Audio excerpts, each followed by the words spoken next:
और इस वक्त की 10 बड़ी खबरें। हिजाब विवाद के बीच कर्नाटक कांग्रेस के नेता जमीर अहमद ने रविवार को कहा कि हिजाब का मतलब इस्लाम में पर्दा है और हिजाब नहीं पहनने पर महिलाओं का बलात्कार होता है।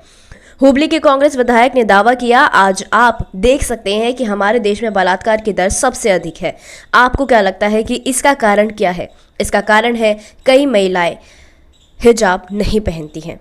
केंद्रीय शिक्षा मंत्रालय ने विनीत जोशी को केंद्रीय माध्यमिक शिक्षा सीबीएसई का नया चेयरमैन नियुक्त किया है। इस संबंध में आदेश जारी कर दिए गए हैं। विनीत जोशी वर्तमान में शिक्षा मंत्रालय में अतिरिक्त सचिव के पद पर कार्यरत हैं। 55 विधानसभा सीटों पर कुल 586 उम्मीदवारों की किस्मत मतदाताओं ने ईवीएम में कैद कर दी। यूपी में करीब 62.82% वोटिंग हुई। उत्तर प्रदेश विधानसभा चुनाव के दूसरे चरण का मतदान समाप्त होने के बाद सपा अध्यक्ष अखिलेश यादव ने कहा, जनता के समर्थन को देखते हुए कह सकते हैं 2 चरणों में ही सपा गठबंधन द्वारा जीती जा रही सीटों का शतक पूरा हो गया है। उन्होंने कहा, 7 चरणों में से अब तो पूरे हो गए 2। जनता बीजेपी से कह रही है go back go. Tata Sons ने 51 वर्षीय इल्कर आईसी को एयर इंडिया के नए सीईओ और मैनेजिंग डायरेक्टर के रूप में नियुक्त किया है। बीजेपी नेता वरुण गांधी ने सोशल मीडिया पर 2 साल में 2.5 गुना बढ़ा गोल्ड लोन एजुकेशन लोन से ज्यादा उपशीर्षक वाली खबर शेयर की है। उन्होंने लिखा, पत्नी के जेवर गिरवी रखते वक्त पुरुष का आत्मसम्मान भी गिरवी हो जाता है। किसी भी हिंदुस्तानी का जेवर मकान गिरवी रखना अंतिम विकल्प होता है।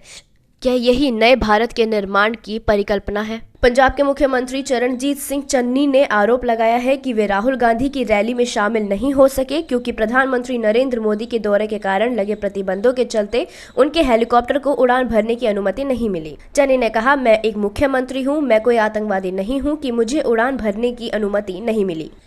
मैक्सिको के एक सीसीटीवी कैमरे में पीले सिर वाले सैकड़ों ब्लैक बर्ड के मृत गिरने की घटना कैद हो गई है। कनाडा से मैक्सिको पहुंचे ये प्रवासी पक्षी मैक्सिको में सर्दी बिताने आए थे।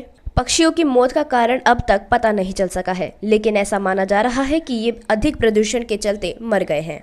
अरुणाचल प्रदेश में हिमस्खलन में जान गंवाने वाले सेना के 22 वर्षीय जवान अंकेश भारद्वाज का रविवार को पूरे राजकीय सम्मान के साथ हिमाचल प्रदेश में अंतिम संस्कार किया गया।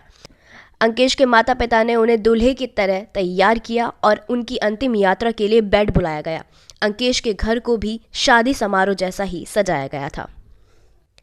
हिजाब पहनने के पक्ष में याचिका दायर करने वाली छात्राओं ने सोमवार को कर्नाटक हाई कोर्ट से स्कूल यूनिफॉर्म के रंग का हिजाब पहनने की अनुमति मांगी। छात्राओं की तरफ से पेश वकील ने कहा, मैं केवल सरकारी आदेश को चुनौती नहीं दे रहा हूं, बल्कि एक सकारात्मक निर्देश चाहता हूं, जिसके तहत यूनिफॉर्म के रंग का हिजाब पहनने की इजाजत मिले।